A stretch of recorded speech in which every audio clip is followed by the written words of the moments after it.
Hello guys, मैं हूं हरिओम अग्रवाल और आज मैं आपको दिखाने वाला हूं ऑल न्यू i20 का पूरा ऑटोमेटिक एसी का इसका कैसा चलता है। एक मिनट, ये जैसे अभी मैं इस गाड़ी स्टार्ट ही कर देता हूं तो इसके ये ऑटो हेडलैम्प्स है, इसलिए ये जैसे अब मैं इसके एसी के सारे फंक्शंस आपको दिखाऊंगा। गाड़ी अभी स्टार्ट है, आप इसलिए कैबिन नॉइज़ भी देख सकते हैं कि एसी की ब्लोअर की कितनी नॉइज़ आएगी। तो सबसे पहले मैं आपको सारे बटन्स इसके बता देता हूँ कि कौन से क्या है। पहले वाला ये तो आपकी फ़ैन की स्पीड के लिए है, इसको अगर आप ऊपर नीचे करेंगे तो ये आपका ब्लोअर की जो स्पीड होगी ये आपको वो सेट करने में मदद करेगी। यहाँ से आप ऑफ़ कर सकते हैं ब्लोअर को। ये आपका टेम्परेचर का बटन है, ये अगर आप देखेंगे ये टेम्परेचर का कम ज़्यादा करने का है, तो ये मैंने ऑफ़ करा। ये वाला जो बटन है ये वाला है आपकी कि आपको कहाँ से हवा चाहिए आगे के, मतलब अपने देखिए जैसे मैं यहाँ से अगर ब्लोअर सेट करूँगा, ठीक है, फिर ये हमारा हीटर है। अगर आपको एसी ऑन करना है तो आप टेम्परेचर कम करके ये एसी वाला जो बटन है आप वो दबा सकते हैं ताकि आपको ठंडी हवा आए, तो आपका कंप्रेसर ऑन हो जाएगा। इसको मैं ऑफ़ कर देता हूँ अभी क्योंकि ठंड का मौसम है वैसे ही। और अब मैं दिखाता हूँ, ये आपका रियर डीफॉगर है, जो पीछे आपके डीफॉगर लगा हुआ है। जब ऐसे धुंध अगर पीछे के शीशे पे जम जाए तो ये उसको हटाने के लिए है, ठीक है, तो वो गर्म हो जाएगा शीशा और पीछे से धुंध हट जाएगी। ये फ्रंट का डीफॉगर है। ये अगर आगे विंड स्क्रीन से अगर आप देखेंगे तो ये अब विंड का जो फ्लो है वो आगे की तरफ ही दिखा रहा है स्क्रीन पे। मतलब ये जो ऊपर वेंट्स लगे हुए हैं यहाँ पे आप देख सकते हैं जैसे, तो ये सिर्फ इसी के एसी वेंट्स के वो है।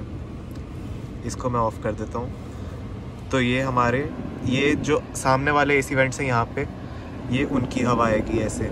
अगर मुझे ये चेंज करनी है तो ये देखिए, ये अब सामने से और नीचे हमारे पैरों में दोनों साइड पे हवा आएगी।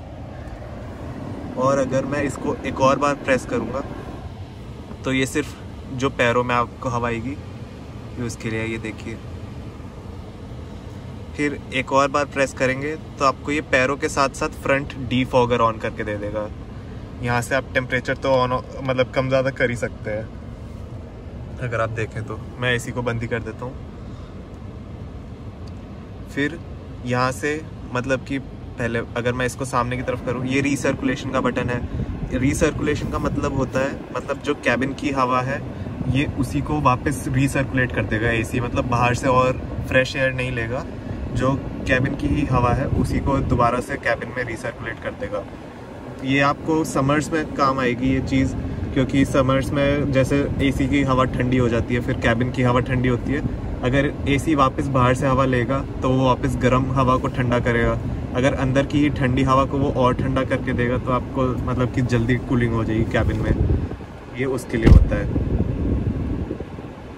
फिर अगर एसी ये रीसर्कुलेट अगर आप करेंगे तो इसमें मतलब जो डस्ट पार्टिकल्स होते हैं वो भी आपका एयर फिल्टर कम पकड़ता है, क्योंकि वो ऑलरेडी फिल्टर्ड हवा को दोबारा से रीसर्कुलेट करता है कैबिन में। ये आपके कैबिन एयर फिल्टर को भी मतलब कि आपकी लाइफ बढ़ा देगा उसकी। ये ऑटोमेटिक का बटन, मतलब कि जैसे आपने कोई टेम्परेचर सेट करा, मान लो मैंने करा ये 27 कर देता हूँ, 27 पे टेम्परेचर सेट करा। अब कैबिन का टेम्परेचर मुझे एकदम से मतलब 27 ही चाहिए, मतलब जल्दी से जल्दी चाहिए, तो मैं ये ऑटोमेटिक का बटन दबा दूंगा। अपने आप जो है गाड़ी अपने आप मतलब सेट कर देगी, कैबिन में वही टेम्परेचर हो जाए जो मुझे चाहिए। यहाँ पे मैंने सेट करा है, वो ऑटोमेटिकली गाड़ी बना देगी। तो एसी में बस इतने ही फंक्शंस थे। बाकी अगर मैं आपको दूसरा फंक्शन दिखाऊं इसका, तो जैसे यहाँ पे मैंने ऑफ करा, यहाँ पे अगर आपके ब्लोअर की स्पीड जैसे ज़्यादा है, मान लो ये है, मैंने फुल ब्लास्ट पे लगा दी गाड़ी, ठीक है, फुल ब्लास्ट पे ये आपके पैरों की तरफ ही है। मैंने ये सामने वाला कर देता हूँ ब्लोअर ऑन, ठीक है।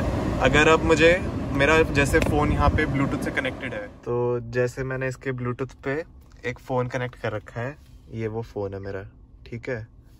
तो जैसे मैंने ये ब्लोअर की स्पीड करी,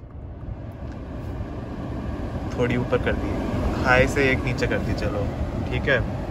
तो अब जैसे अगर मेरा ब्लूटूथ से जो कनेक्टेड है फ़ोन, इस पर मुझे कॉल आएगी ना, तो देखना आप, जैसे मुझे अभी कॉल आएगी, ये दूसरे फ़ोन से मैंने कॉल करी,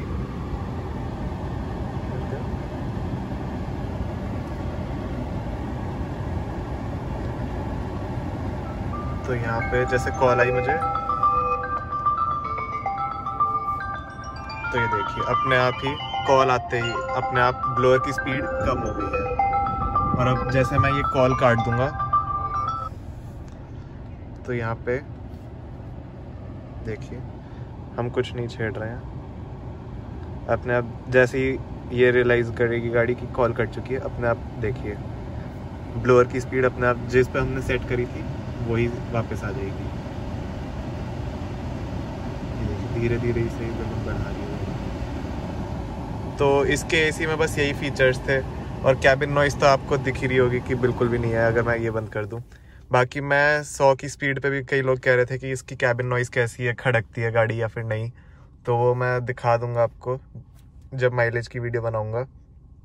और इसकी एक्सेसरीज़ के लिए भी कई लोग मुझे कह रहे थे, तो एक्सेसरीज़ तो यार अभी मैं सीट कवर वगैरह 1-2 हफ्ते तो नहीं लगवाऊंगा, क्योंकि अभी पन्नी भी नहीं उतारी है मैंने गाड़ी की। पहले पन्नी उतार के भी मैं 1 हफ्ता तो चलाऊंगा ही क्योंकि भाई नई गाड़ी से तो सबको ही प्यार होता है। एक्सेसरीज़ मैं बाद में ही देखूंगा अभी, तो इसमें मैं छोटी मोटी एक्सेसरीज़ ही लगवाऊंगा, कुछ मेजर चेंज नहीं कराऊंगा। बाकी तो मैं आपको सर्विस वगैरह का सब दिखाते ही रहूँगा कि क्या है। और बस इस वीडियो के लिए इतना ही था। बाकी मुझे किसी ने कहा था कि इसकी एम्बियंट लाइट जलती है या फिर बंद हो जाती है गाड़ी चलते हुए, तो मैं वो बताना चाहूँगा कि एम्बियंट लाइट में यहाँ पे जलेगी एक वायरलेस चार्जर में चलती गाड़ी में, और यहाँ डोर पैनल्स में चलेगी। इल्यूमिनेटेड आपका बस एक ड्राइवर साइड विंडो वाला स्विच है। बाकी अगर आप दरवाज़ा खोलेंगे तो आपके जो ये फुटवेल वाली लाइट है वो भी चालू हो जाएगी। अगर आप देखेंगे तो वहाँ वाले फुटवेल की वो अभी बंद, जैसे ये मैं बंद ही कर देता हूँ ऊपर की, ये देखिए दरवाज़ा खुलता ही। तो इस वीडियो के लिए बस इतना ही था। और ये वाली लाइटें आप कभी बंद नहीं कर सकते। तो अगर आपको वीडियो पसंद आई तो आप इसको लाइक कर सकते हैं, और इससे रिलेटेड और वीडियोस देखने के लिए आप चैनल सब्सक्राइब कर सकते हैं। धन्यवाद।